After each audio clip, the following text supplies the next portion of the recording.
Mis hermanos y amigos, es un gusto saludarlos. Yo soy el pastor Dixon Klinger. Quiero darle la bienvenida a nuestra transmisión en vivo de hoy miércoles. Los miércoles estamos estudiando el libro de Apocalipsis y ya hemos entrado a la segunda parte del libro de Apocalipsis, que es del capítulo 12 hasta el capítulo 22. Así que le damos gracias por estar con nosotros. Si no ha visto las otras predicaciones, pues se puede meter a nuestras páginas, a nuestras redes sociales, que va a encontrar cada una de las predicaciones. Así que yo le animo para que se quede con nosotros, traiga lápiz y papel para que pueda tomar nota y no se vaya, porque en unos momentos comenzamos. Dios nos bendiga.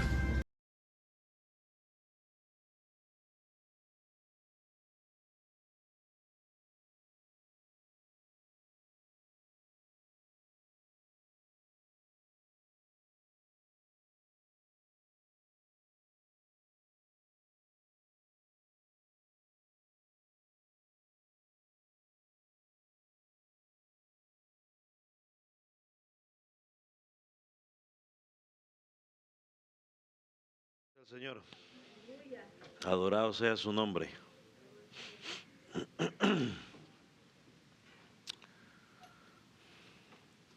Un día estaremos todos los santos adorando su nombre.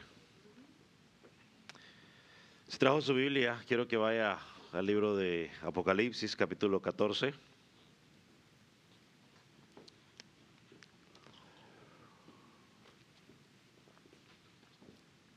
Y vamos a leer los 5 primeros versículos.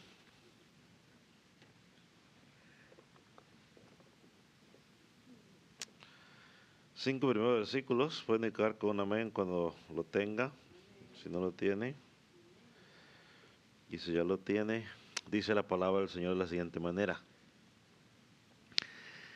Después miré y he aquí el Cordero que estaba en pie sobre el monte de Sión, y con él 144,000 que tenían el nombre de él y de su Padre escrito en la frente. Y una voz del cielo como estruendo de muchas aguas y como sonido de gran trueno. Y la voz que oí era como de arpista que tocaban sus arpas. Y cantaban un cántico nuevo delante del trono y delante de los 4 seres vivientes y de los ancianos. Y nadie podía aprender el cántico sino aquellos 144,000 que fueron redimidos de entre los de la tierra. Y estos son los que no se contaminaron con mujeres, pues son vírgenes. Estos son los que siguen al Cordero por donde quiera que va. Estos fueron redimidos de entre los hombres como primicias para Dios y para el Cordero. Y en sus bocas no fue hallado mentira, pues son sin mancha delante del trono de Dios.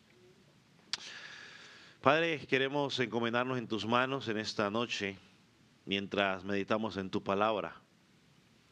Gracias porque ella es viva, ella es eficaz, porque ella es más cortante que todo espada de 2 filos, porque ella discierne las intenciones del corazón.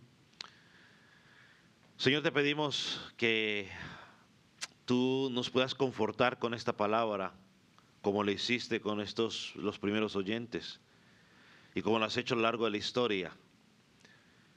Señor, y que hoy podamos ser edificados, que aquel que no te conoce, tu Espíritu Santo, pueda llevarlo al convencimiento de que ha pecado contra ti, que necesita un Salvador y que ese Salvador es Jesús.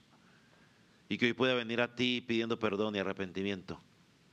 Padre, gracias. Quita toda distracción en el nombre de Jesús. Amén. Como siempre, puede tomar el santo, mi hermano. Como siempre, es importante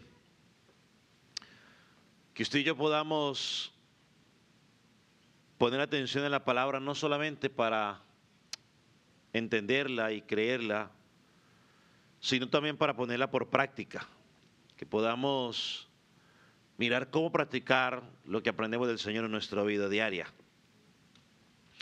Ahora que llegamos al capítulo 14, es importante tener en cuenta o recordar que este capítulo, como todos los demás, no lo estudiamos aislado, sino que el capítulo 14 forma parte de lo que se comenzó a hablar en el capítulo 12, son parte de esa sección que continúa hasta el capítulo 14. Y estos tres capítulos, 12, 13, 14, corresponden a lo que se ha determinado la cuarta visión de las que recibe el apóstol Juan en Apocalipsis. Dijimos que este libro está estructurado en 7 visiones que son paralelas, es decir, que nos muestran desde ángulos distintos los eventos que van a ocurrir entre la primera y la segunda venida de Jesucristo. Y cada visión que miramos nos permite mirar algunos detalles más para poder entender la foto o la revelación completa.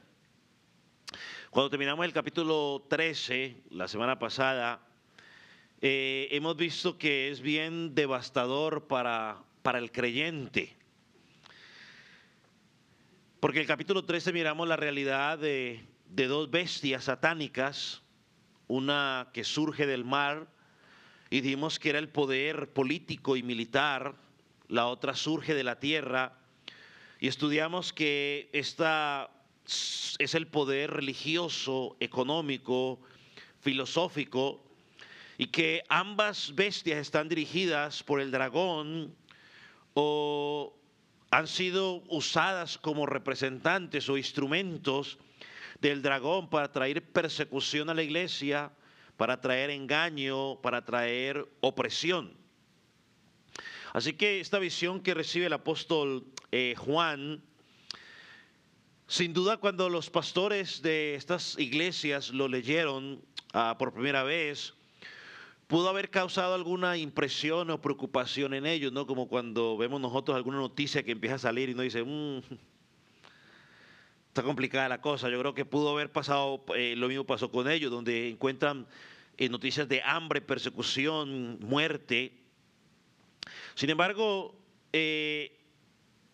como el Señor siempre lo hace, después de mostrar quizás la dureza de las huestes o del conflicto, también nos da una seguridad y nos asegura un triunfo al final.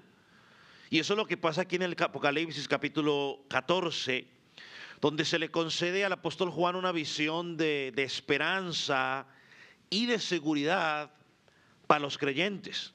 Así que este capítulo nos sirve de consuelo frente a lo que nos espera en la eternidad. Porque aquí vamos a mirar 2 hombres o 2 nombres que identifican personas y el destino de esas personas. Uno representa el pasaporte a la gloria, si me permite usar ese término, el pasaporte a la gloria, y otro identifica el pasaporte a la condenación. Unos, el del pasaporte de la gloria, llevan el nombre del Cordero y del Padre, que nos muestra o nos asegura nuestra victoria, y los otros, los que tienen la marca de la bestia, pues tienen ese pasaporte de condenación que se manifiesta en la ruina que ellos van a encontrar. Y lo interesante es que en este capítulo vamos a encontrar unas visiones, al menos 3 vamos a encontrar en este capítulo, que comienzan con la expresión vi o con la expresión miré. Vamos a encontrar 2 destinos eternos. Y la pregunta que nos tenemos que hacer nosotros es, o bueno, ahorita le digo cuál es la pregunta, pero antes de ir para allá. Entonces en este capítulo, o en el día de hoy, perdón, al menos, vamos a mirar 3 cosas. Vamos a mirar la identidad de los 144,000, la actividad y las características de los 144,000. La identidad, la actividad y las características de los 144,000. Así que lo que vamos a ver aquí de estos 144,000 es la respuesta de Dios para animar a su pueblo. Esa es la respuesta de Dios para animar a su pueblo. Entonces, la pregunta es, ¿con qué nombre nos identificamos tú y yo? ¿Con el del Cordero o con el de la bestia? Miremos el primer punto, la identidad de los 144,000. Partiendo del versículo 1, dice el versículo 1, después miré y he aquí el Cordero estaba en pie sobre el monte de Sión y con él 144,000 que tenían el nombre de él y el de su padre escrito en la frente. Ahora, antes de hablar quizás de la identidad de los 144,000, tenemos que mencionar lo que el apóstol Juan comienza mirando en este capítulo 14. Después de que Juan vio el poder engañoso, opresivo de las bestias, la que subía del mar y de la tierra, ahora Dios le permite ver algo que es alentador para él. Ahora, en lugar de ver a Satanás como el dragón, como miramos en el capítulo 14, a la orilla, ¿no?, sobre la arena del mar, ahora Juan ve ¿a quién? Al Cordero de Dios, a Jesucristo, y lo ve en pie sobre el monte de Sión. Mira el contraste interesante. La bestia lo vio parado frente sobre la arena del mar. Ahora dice que ve al Cordero que está en pie sobre el monte de Sión. Este Cordero no es el imitador que miramos en el capítulo 13, sino que es el verdadero Cordero de Dios. Aquel que mismo el apóstol Juan en el capítulo 1 lo describió como el alfa y el omega, el principio y el último. Aquel que por los siglos de los siglos, aquel que tiene las llaves de la muerte y del Hades, aquel que tiene la espada aguda de 2 filos, aquel que tiene ojos como llama de fuego, aquel que es el santo y verdadero y que tiene las llaves de David. Ese es el verdadero Cordero. Y ese es el que el apóstol Juan está mirando aquí en este capítulo. Es el mismo que en el capítulo 5 fue llamado también el león de la tribu de Judá, la raíz de David. El único que era digno de abrir ¿qué? Los sellos. Ese es el Cordero que Juan ve. Y esto es importante. ¿Por qué?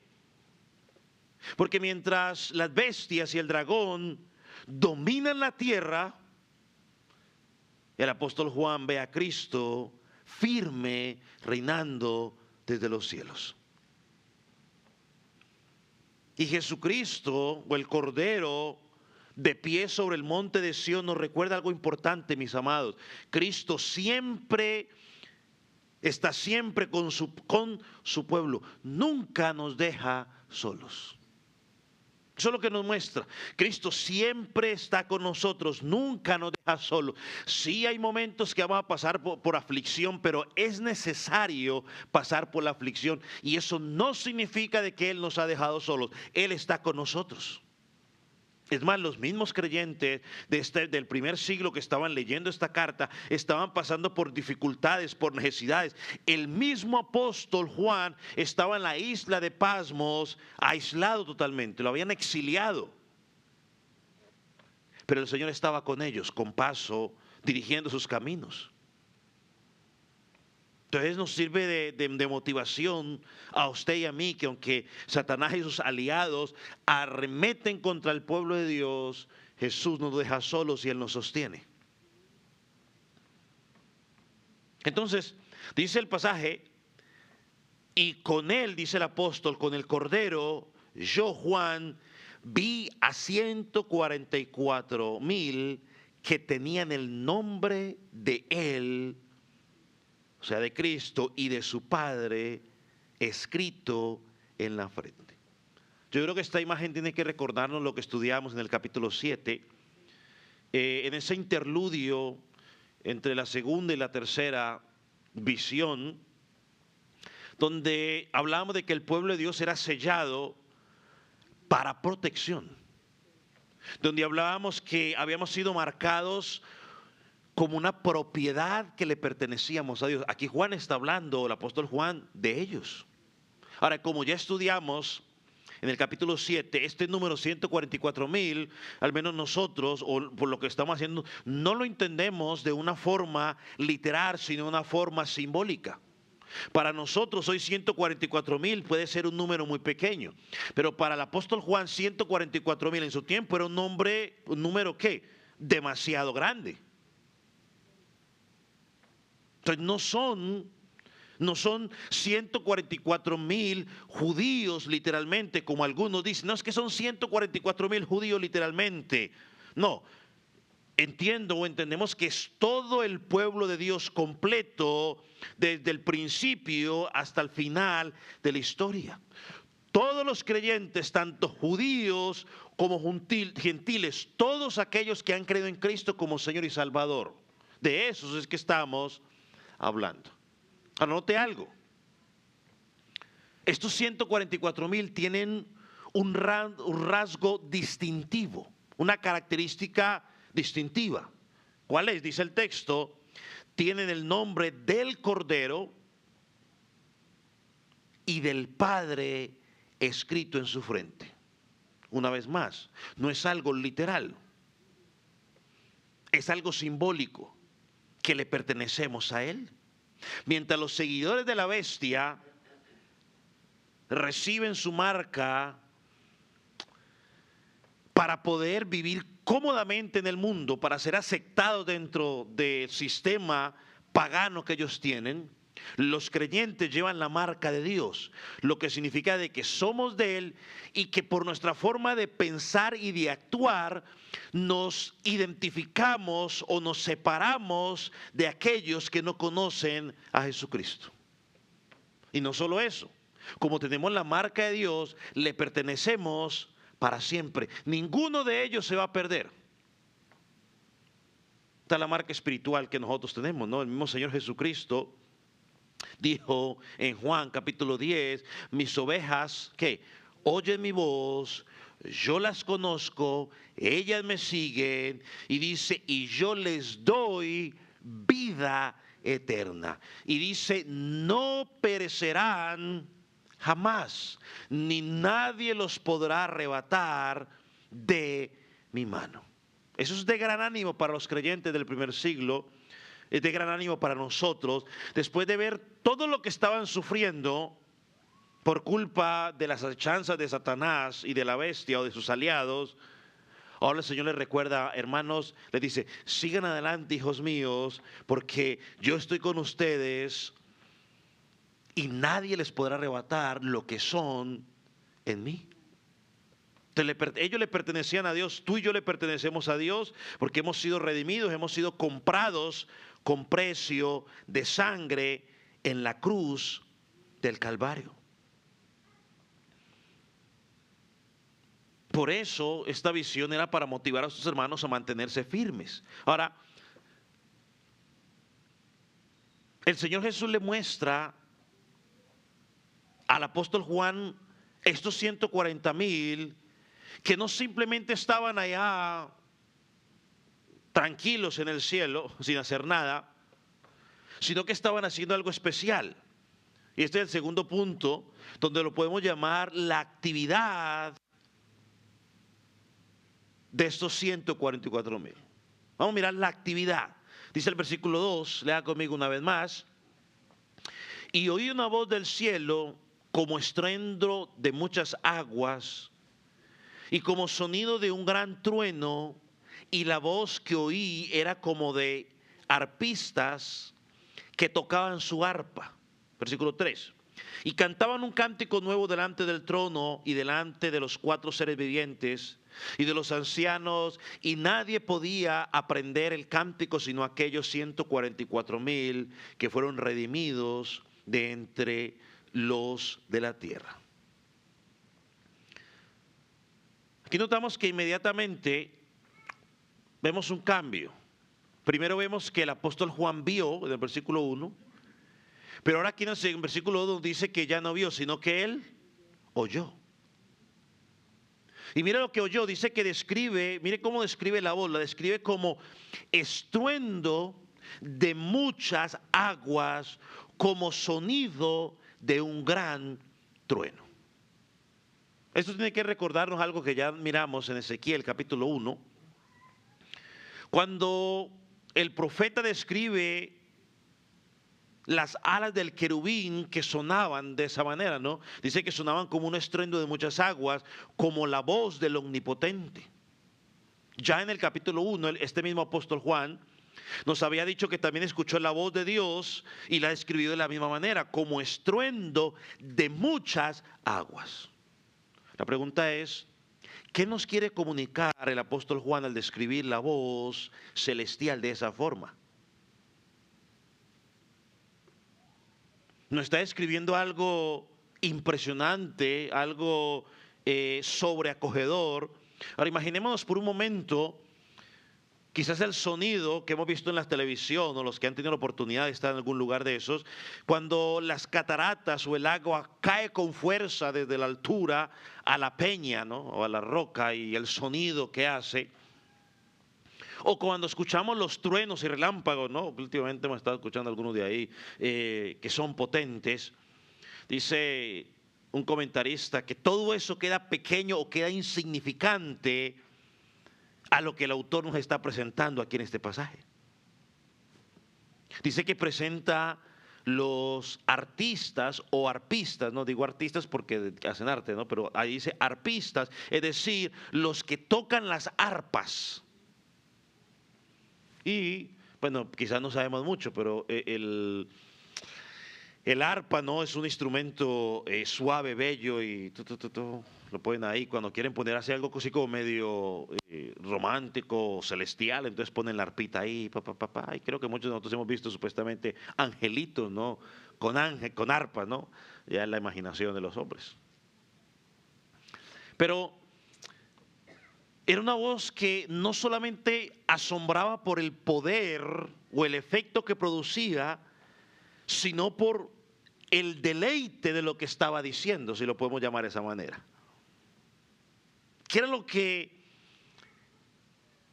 producía esa voz? Dice que era el cántico ¿de quién? De los redimidos del Cordero. Dice el versículo 3 que eran las voces de los 144,000.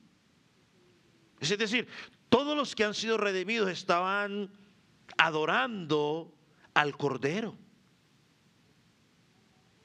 Juan está escuchando el pueblo de Dios cantando en toda su gloria para el Rey. La multitud adorando a aquel que merece toda la gloria. En el capítulo 7 dijimos que esa multitud venía de todas las naciones, tribus, pueblos y lengua. Todos allí cantando. Y yo lo he puesto como ejemplo. En algún momento usted ha ido a algún lugar donde se está cantando algo y como que todos estaban en la canción. Y entonces todo el mundo empieza a cantar y cómo se escucha de bonito. A veces los artistas dicen, ahora ustedes, y se quedan callados la música y la gente está, ¡guau! Y se escucha bonito, ¿no? Los pelos se le ponen de punta a uno ahí porque se pone emotivo el momento. Y en su momento decíamos, si eso es en nuestra naturaleza como seres humanos pecadores, ahora imagínense ya glorificados en la presencia de Dios, entonando un cántico por honrar a nuestro Salvador. Ahora note que ellos no estaban ahora cantando cualquier cosa. Tampoco estaban cantando por cantar, bueno, es lo que toca, cantemos porque es lo que toca ahorita. No. Juan, o el apóstol Juan, dice que él ve a su pueblo adorando al Señor. Y sabemos que está hablando de eso porque dice que el texto dice que estaban delante de los 4 seres vivientes y de los ancianos. Una vez más el apóstol nos está recordando la adoración que ocurre en la misma presencia de Dios, delante de su trono celestial. Allí están los 24 ancianos y está todo el mundo adorando al Señor Jesucristo. Y yo creo que lo que el autor le está recordando, o el Espíritu Santo le está recordando a estos hermanos del primer siglo, y por ende a usted y a mí ahora en el siglo XXI, es que a pesar de que todo lo que podamos sufrir difícil aquí en la tierra, la realidad es que un día el pueblo de Dios estará con Él adorándole por la eternidad sin ninguna interrupción, haciendo aquello por lo cual fuimos creados. Yo no sé si a usted le ha pasado que a veces está un momento que estamos cantando y está cantando un cántico y quizás usted está tan metido en ese momento en adorar a Dios que usted dice, "Ay, no quiero que sigan", pero de un momento a otro dice, ¡pum!, acabaron. Creo que a todos en algún momento nos ha pasado eso. Bueno, ese día estaremos en la presencia de Dios y nadie nos va a interrumpir. Ahora, yo creo firmemente, por lo que enseña la Escritura, que el propósito principal del hombre es glorificar a Dios y disfrutar de Él para siempre. No es otro, es glorificar a Dios. Para eso hemos sido creados, para exaltarlo. Muchas veces aquí en la tierra, tenemos que ser honestos, tú y yo cantamos con el corazón algunas veces preocupado. Algunas veces se nos va la mente y empezamos a pensar en otras cosas, pero allá en la gloria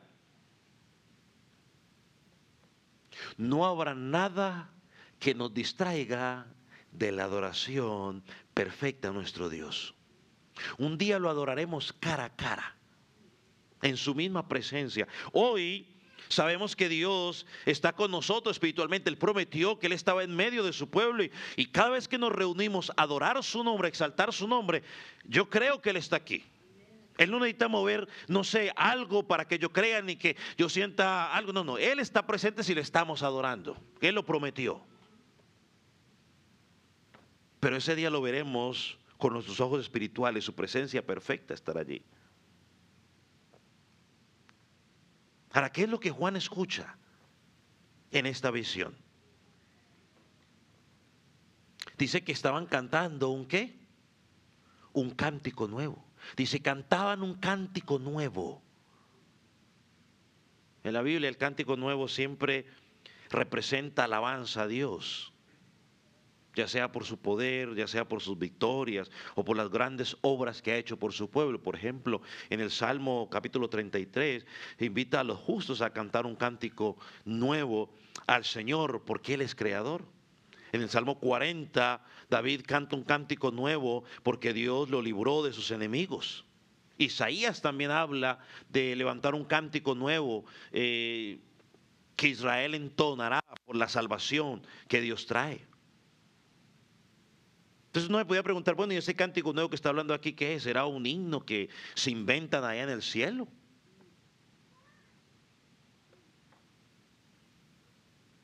Bueno, yo creo que vamos a pensar, por ejemplo, en ella.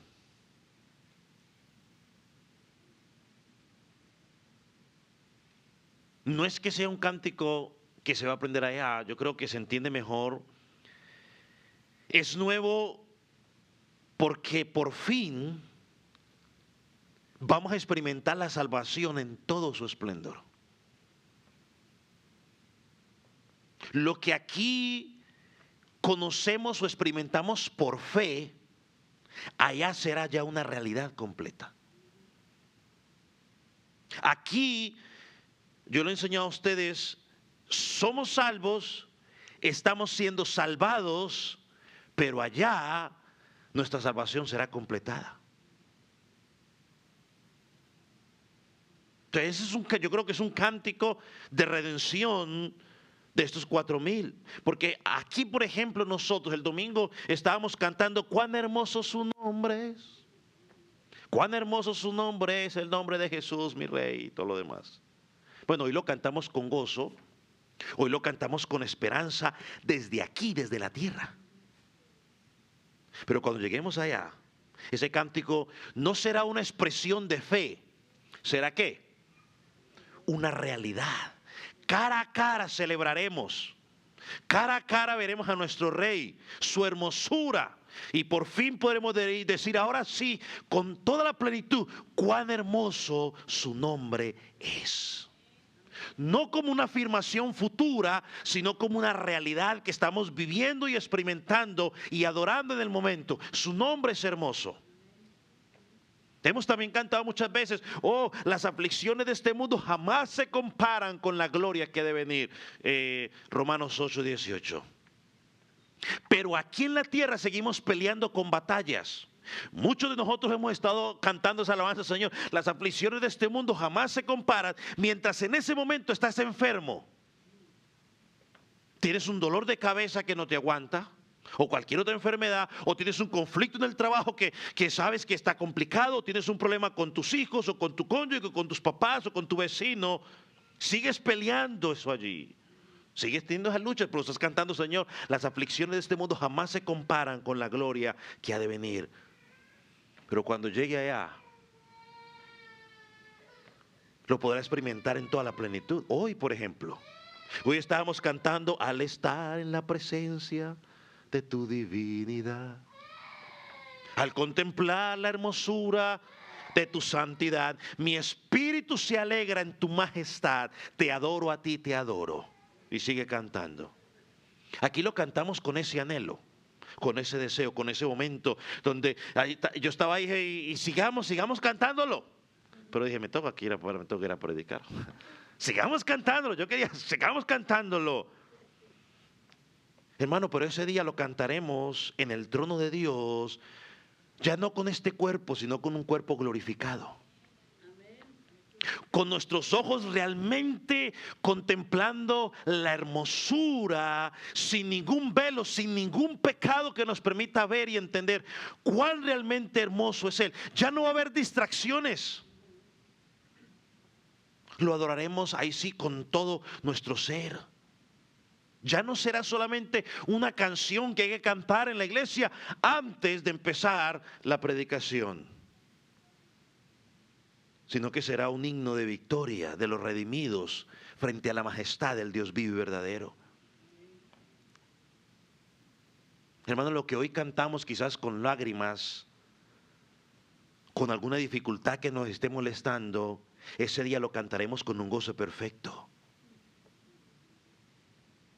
Hoy podemos decirle, Señor, te adoro a ti en un mundo que nos persigue y yo no sé cómo le fue en el día de hoy, pero pon tú una dificultad, pero hoy está, Señor, hoy te adoro a ti con todo su corazón en este mundo caído. Pero sabe que un día le adoraremos ya en un mundo, ya no en un mundo caído, sino una nueva creación, cielo nuevo y tierra nueva delante del Cordero, una adoración pura, eterna y sin fin. Muchos de los cánticos que entonamos en la congregación hablan de lo que esperamos. Muchas veces cantamos de lo que estamos viviendo aquí, pero este cántico celebrará la eterna redención perfecta de Cristo a favor de nosotros. Y dice que nadie lo podía aprender. ¿Por qué? Porque solo los que han sido redimidos, solo ellos pueden experimentar lo que es esa verdadera salvación. Los ángeles no pueden experimentar eso.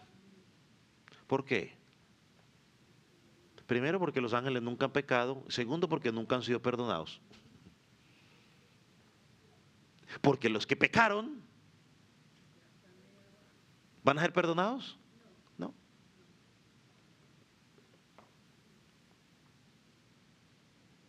El apóstol Pablo nos dice en Efesios que solo los creyentes han aprendido de Cristo, solo ellos han sido enseñados por Él. Entonces, por lo tanto, ese día estaremos en la gloria cantando un cántico nuevo de la redención, porque solo ellos han sido salvos y solamente sabemos nosotros lo que se siente. Por eso es que podemos cantar. Los incrédulos no van a poder cantar. Los incrédulos simplemente van a estar en lamento tras lamento. Aquellos que tienen la marca de la bestia, aquellos que entraron, que se entregaron a los placeres del mundo, aquellos que rechazaron a Jesucristo, no podrán aprenderlo, no podrán cantarlo. Ellos vivirán en condenación. Ahora la pregunta es, ¿no es esto un motivo maravilloso para perseverar? Porque todos en algún momento quizás experimentamos ya no quiero seguir corriendo. Pero eso es un motivo maravilloso para seguir diciendo, Señor, yo seguiré corriendo, primero porque la victoria la tengo en ti, porque tengo tus fuerzas y porque lo que hay al frente es mucho mejor. Entonces por eso tomamos toda distracción, toda interrupción, la dejamos a un lado. Ahora, ¿cuáles son las características que nos presenta el autor de estos 144,000? Dice el versículo 4, estos son los que no se contaminaron con mujeres, pues son vírgenes. Estos son los que siguen al Cordero donde quiera que va. Estos son los redimidos de entre los hombres como primicias para Dios y para el Cordero.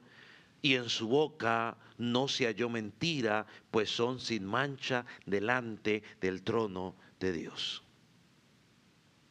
Que el apóstol Juan nos da 4 características de todo el pueblo redimido de parte de Dios. Y lo primero que nos dice es los que no se contaminaron con mujeres, pues son vírgenes. Ahora, ¿qué significa esto?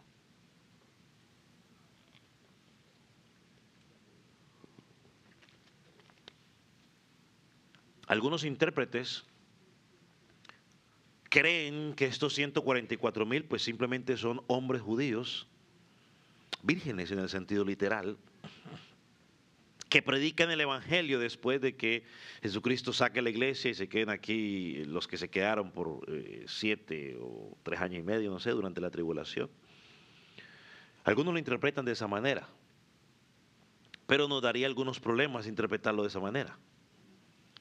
Primero porque, pues como hemos visto, el libro Apocalipsis tiene mucho simbolismo y está lleno de imágenes que nos comunican verdades espirituales. Segundo, si decimos que estos son judíos, hombres literalmente vírgenes, implicaría entonces que solamente se van a salvar los hombres, porque dice hombres vírgenes. Las mujeres, entonces, ¿qué pasa con ellos? ¿Y qué pasa con los que ya no son vírgenes? Y tercero, pensar que estos 144,000, y la Biblia habla, ¿no?, de que la salvación no tiene que ver si usted es hombre, mujer, esclavo, libre, gordo, flaco, rico, pobre. Tiene que ver simplemente con que usted, ¿qué?, crea en el Señor Jesucristo. Tercero, pensar que estos 144,000 que llegan a la gloria son vírgenes, entonces estaríamos hablando de lo que es el celibato, ¿no? Y teníamos que decir entonces que eso sería un requisito para la salvación, lo cual la Biblia no enseña eso. Dentro del matrimonio, la sexualidad es una bendición, como dice Hebreos capítulo 13, versículo 4, ¿no? Sin que haya un lecho sin mancilla. Entonces sería un error exaltar el celibato y entonces pues Roma estaría bien, ¿no?, en ese sentido. Pero la Biblia o la Escritura, cuando hace referencia a Israel, muchas veces lo llama a Israel como virgen, para referirse en esa relación especial de Dios con su pueblo. Isaías 37, versículo 22 dice lo siguiente: la Virgen, hija de Sión, te menosprecié, se burla de ti. En el Nuevo Testamento, el apóstol Pablo dice a los corintios que los había despojado con Cristo para presentarlos como una virgen pura. Segunda de Corintios 11, 2. Y cuando Israel, por ejemplo, abandonó a Dios por los ídolos, Dios los llamaba prostituta, como lo vemos en Oseas capítulo 2, versículo 5, porque su madre se prostituyó, la que les dio a luz se deshonró. Entonces muchas veces esto es una imagen que nos presenta a la infidelidad espiritual del pueblo. Así que estos 144,000, cuando habla aquí de que no se contaminaron con mujeres o vírgenes, no está hablando de vírgenes literalmente, sino que representa al pueblo de Dios guardándose espiritualmente de lo impuro. Son hombres o pueblo de Dios, que ha permanecido fieles a Dios, apartándose del sistema que el mundo presenta, apartándose de la idolatría, de las prácticas impías que han rechazado incluso las conductas paganas o recibir homenaje, en este caso del Imperio Romano y de sus ídolos, se separaron de ellos para mantenerse puros delante de Dios. Un comentarista sobre esto, voy a leer dos situaciones, dos cosas que dijeron dos comentaristas. Leon Morris dijo lo siguiente: esto significa que los 144,000 se han mantenido completamente libres de relaciones con el sistema pagano mundial. Ellos han vivido lo que significa estar desposados, o otra forma, comprometidos con Cristo. Míralo cómo lo presenta él. Completamente libres del sistema pagano mundial. Volvemos a las palabras del Señor Jesucristo en la oración sacerdotal. Estamos en el mundo, pero no pertenecemos al mundo. Hacemos muchas cosas que hacen las personas que no conocen a Cristo, pero no vivimos como ellos, porque nosotros también trabajamos, ellos también trabajan, ¿no? Compramos cosas, ellos también coman cosas, pero nosotros no andamos en el sistema, es decir, la forma de pensar de ellos, la forma de actuar. No buscamos estar satisfaciendo los deseos de la carne, sino que estamos siendo dirigidos más bien por los deseos del Espíritu. Y Joel Beeke, otro comentarista, dice lo siguiente: así como el mundo es representado como una prostituta, el pueblo de Dios es visto como una virgen en su devoción exclusiva a su Señor. Ya que le somos fiel a Él, yo en trueve o relampagué. Entonces, la primera característica de estos 144,000 no es que literalmente son vírgenes, sino que se han guardado espiritualmente para Cristo. Le permanecen a Él fieles sin mancharse con la corrupción del mundo. La segunda característica que nos da el apóstol Juan de estos 144,000, lo llaman los que siguen al Cordero por donde quiera que va. Esto lo que está diciendo es que son personas que obedecen a Cristo. Volvemos a lo que dijeron los apóstoles: es mejor obedecer a Dios antes que a los hombres. Dice Mous, un comentarista: no se trata de que estén literalmente, caminando detrás de Jesús mientras se pasea por el cielo. No creo que se entienda de esa manera, dice él. Lo que está diciendo es que ellos han seguido al Señor durante su vida aquí en la tierra, viviendo conforme a su enseñanza y obedeciendo su palabra. Los que lo siguen por donde quiere decir que mientras estamos aquí en la tierra, vivimos siguiendo a Jesús. Vivimos obedeciendo lo que Él dice en su palabra, aunque algunas veces choque, porque muchas de las cosas que dice la palabra, créame, tú y yo chocamos con ellas. A diferencia de los incrédulos, ellos siguen la bestia, viven en desobediencia a Dios, porque la vida es una y hay que disfrutarla. Y hasta ahí, digamos, estamos de acuerdo. La vida es una sola, solo hay una, no hay dos, hay una sola. Hay que disfrutarla, sí hay que disfrutarla, pero la pregunta es, ¿cómo nos dice la gente que está sin Cristo que se disfruta el mundo? ¿Y cómo nos dice la palabra de Dios que se disfruta el mundo? O que se disfruta la vida, si lo podemos llamar de esa manera mejor. Estos 144,000 se identifican literalmente con Cristo y le obedecen sin reservas. Pide lo que tú quieras. Lo que tú pidas, así sea a coste de mi propia vida, lo vamos a hacer. Cuando a esta gente le decían, por ejemplo, confiesa que César es el Señor, ¿ellos qué respondían? No, mi Señor es el Señor Jesucristo. Él es mi Rey. A Él le pertenezco y a Él le obedezco. Si me van a matar, pues que me maten.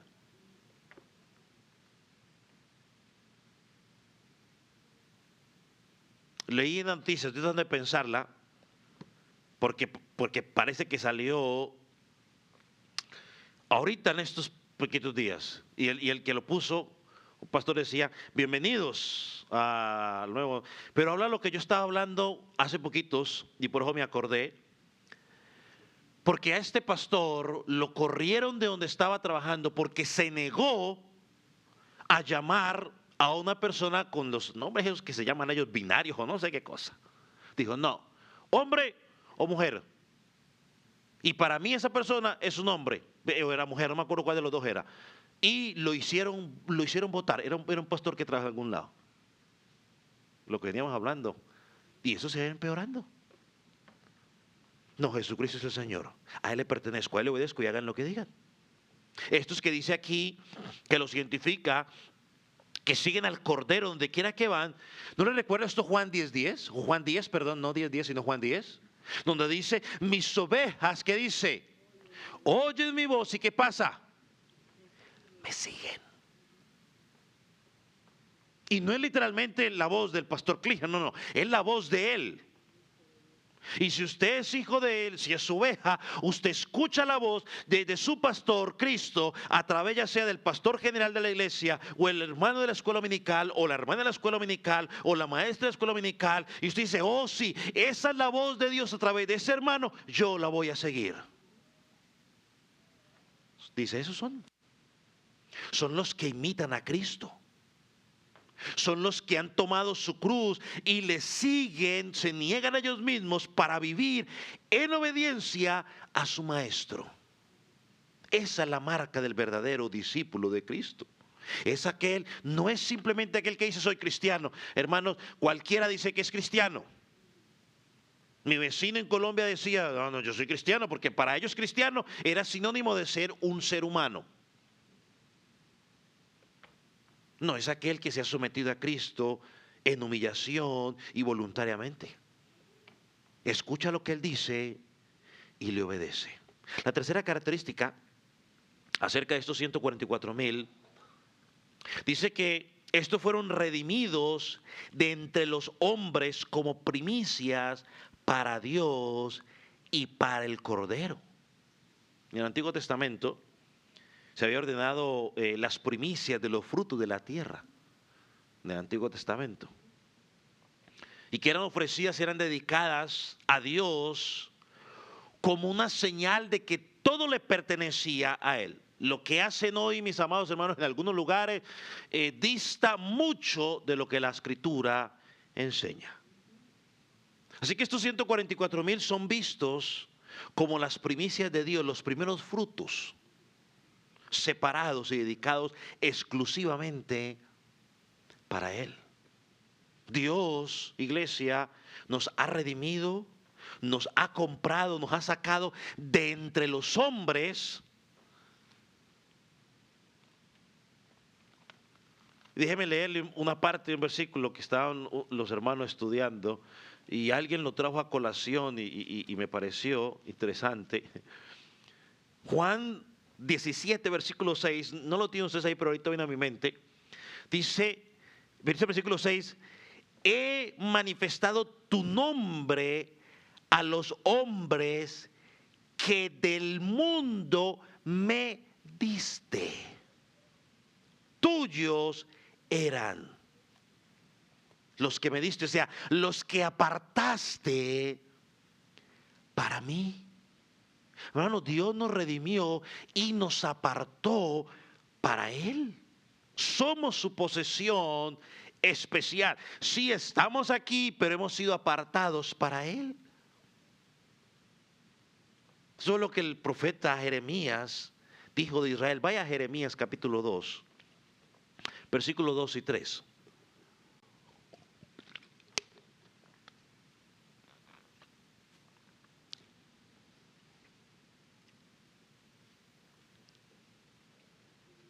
Dice, anda y clama a los oídos de Jerusalén diciendo, así dice Jehová, me he acordado de ti, de la fidelidad de tu juventud, del amor de tu desposorio, cuando andabas en pos de mí en el desierto, en tierra no sembrada.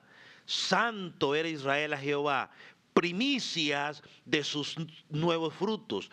Todos los que devoraban eran culpables, mal venía sobre ellos, dice Jehová. Israel como primicia estaba apartada para Dios. Lo mismo es cierto para la iglesia.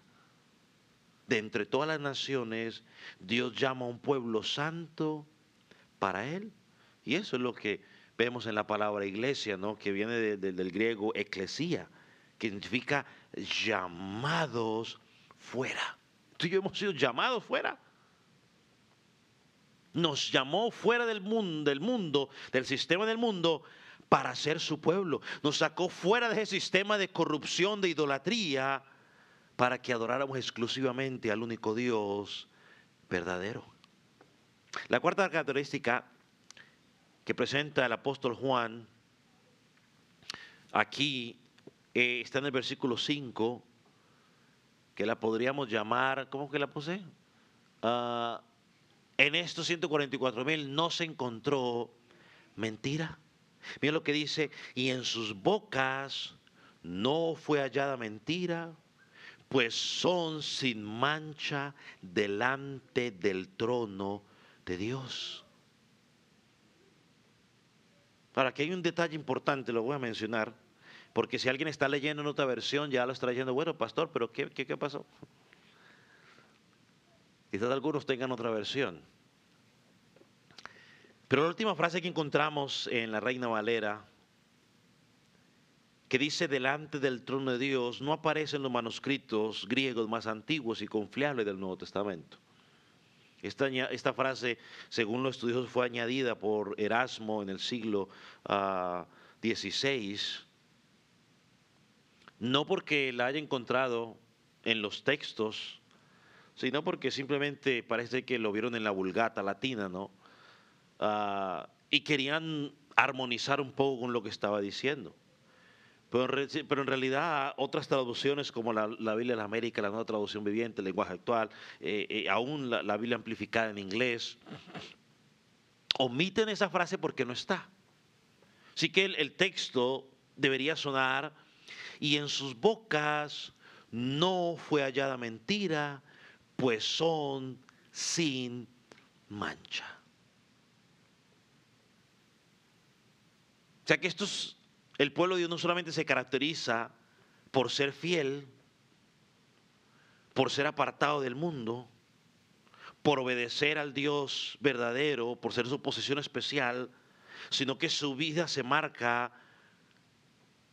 marcada por la verdad. Dice ahí: y en su boca no se halló mentira o engaño. Lo que está diciendo es que fueron íntegros. Su testimonio era genuino.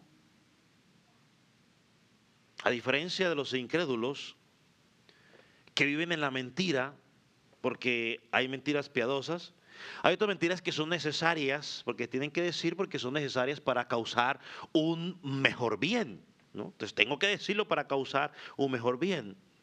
Este pueblo, la Biblia dice en Apocalipsis 21 que los mentirosos serán echados en el lago de fuego. Por muy blanca o zapotica o azul celeste o pink o el color que usted le quiera poner, porque como hay tantos colores, yo conozco 7, pero esos están con unos colores todos medio raros. El colorcito aquí, que azul rey, que azul mi vida, que azul no sé qué cosa. Azul cielo, azul rey, azul navy, azul no sé qué cosa. Ya, yo entiendo por azul. Pero bueno, ya es otra cosa. Pero este pueblo redimido vivió con integridad. Estos no son únicamente que dijeron la verdad, sino que se mantuvieron fieles a Cristo sin importar las presiones del mundo o del enemigo. Eso no fue lo que el profeta Isaías profetizó sobre Jesucristo en Isaías 53, versículo 9, cuando dijo: no se halló engaño en su boca, en referencia a Jesucristo. O sea, aprendemos de Él, seguimos a nuestro Maestro. Mientras el mundo cambia la verdad por mentira y celebran la mentira, mientras otros aceptan las herejías del anticristo, estos o los redimidos de Dios permanecieron firmes en la verdad. Firmes en la verdad. Y eso es una evidencia de que está en Jesucristo. Hay personas que, y esto, escuche cómo lo voy a decir para que luego no se malinterprete. Que usted los ve en la iglesia, pero luego los ve en el mundo. ¿Y por qué está en el mundo? Ah, ¿por qué problemas? Ah, porque yo he hablado con gente que me dicen, ya no volví a la iglesia porque es que Dios no me contestó. O sea que Dios te está obligado a contestar lo que yo quiera para que usted esté contento en la iglesia. No, eso es lo que, cuando no sé yo mentir en ellos, es porque se mantuvieron firmes a pesar de las dificultades que pudieron haber enfrentado. Sofonías capítulo 3, versículo 13 dice algo similar. Dice, el remanente de Israel no hará injusticia ni dirá mentira, ni en boca de ellos se hallará lengua engañosa. Cuando las autoridades romanas presionaban a los creyentes para que negaran su fe y adoraran a la bestia, los amenazaban. Les prometían persecución, pobreza, pero ellos se mantenían firmes. Ellos decían, no, yo le soy fiel a Cristo. Porque el que me niegue delante de los hombres, yo lo negaré delante del Padre. El que me confiese delante de los hombres, yo lo confesaré delante del Padre. Yo prefiero ponerme rojo un rato delante de los hombres y no cuando llegue al cielo tener el problema. Ellos no mentían para salvar sus vidas. No negociaban sus creencias para que les fuera mejor en los negocios que estaban haciendo. No vivieron una vida doble. No aparentaron seguir a Cristo delante de tal personas, pero cuando estaban en sus tiempos libres vivían una vida loca. Además dice el texto también al final, son sin mancha. Ahora, esto no quiere decir de que fueron moralmente perfectos, sino que fueron declarados inocentes delante de Dios. Esa es la promesa que tenemos en Efesios capítulo 1, versículo 4. Porque Dios nos escogió para ser santos y sin mancha delante de Él.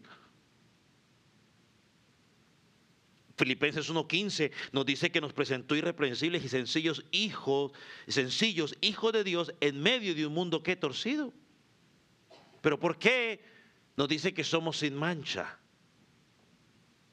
Bueno, porque Jesucristo nos lavó con su sangre y nos limpió de todo pecado. Hoy el Padre nos ve no a través de lo que nosotros somos, sino a través de lo que Jesucristo hizo por nosotros. Hoy nos ve lavados por su sangre. Por eso nos ve de esa manera. Los incrédulos serán hallados culpables el día del juicio por haber seguido los afanes del mundo, por haber seguido los engaños del mundo. Pero el creyente vivirá por la eternidad en Cristo, sin mancha, sin culpa, porque fue redimido por la obra de Jesucristo en la cruz del Calvario. Hermano, qué consuelo era para estos hermanos de Asia Menor escuchar o leer esta visión. Debe ser también un consuelo para nosotros. Hermano, aquí podemos encontrar una enseñanza, que es que el libro de Apocalipsis no solo nos fue dado para darnos ánimo en medio de las dificultades que estamos pasando, sino también para enseñarnos a perseverar en la fe cristiana. Y camina, y esto encaja perfecto por providencia de Dios en lo que hemos estado estudiando en los domingos en Hebreos capítulo 11 y ahora en capítulo 12. La vida cristiana es una guerra. Sufre violencia, dice Mateo, creo. El reino de los cielos sufre violencia, y solo ¿quiénes? Los valientes lo arrebatan. Satanás hará todo lo posible por tratar de apartarnos. Y no siempre lo hace por medio de persecución.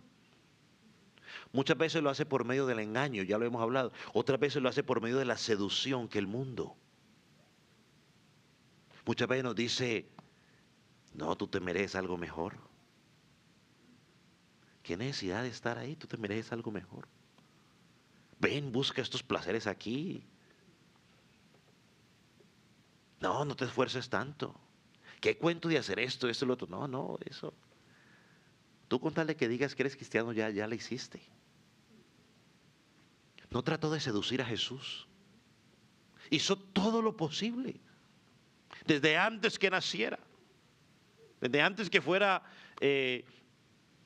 fecundado.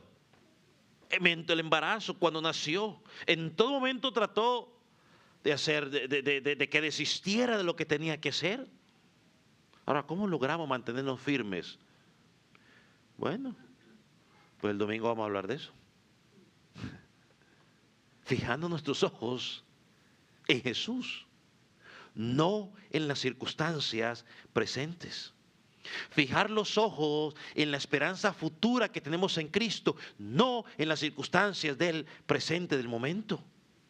Porque estas van a cambiar. Lo que hoy para nosotros puede ser difícil, mañana nos vamos a voltear a mirar y decir, no, esto que estoy pasando ahorita no se compara a lo que estaba viviendo hace 2 o 3 años.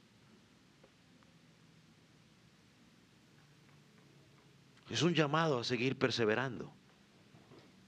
Y que nos podamos preguntar nosotros, Señor, estas características de estos redimidos, ¿las estoy viviendo yo en mi vida? ¿Estoy apartado para ti? ¿Me mantengo fiel a ti? ¿Camino contigo a donde quiera que vas? ¿Soy esa primicia? Señor, en mi boca se haya mentira o se haya verdad. Hermano, cada domingo, cada miércoles, cuando nos reunimos como iglesia, lo hacemos como un pequeño anticipo del reposo y del gozo eterno que disfrutaremos cuando Cristo venga por nosotros y estemos en su presencia. Y si Él se manifiesta en medio nuestro cuando le adoramos, imagínese cuando seamos glorificados y estemos con Él para siempre. Así que, hermano, la exhortación o la motivación es a permanecer con gozo. Vivamos como personas que tenemos el futuro asegurado. El futuro espiritual asegurado. Vamos a orar, ponga sobre sus pies.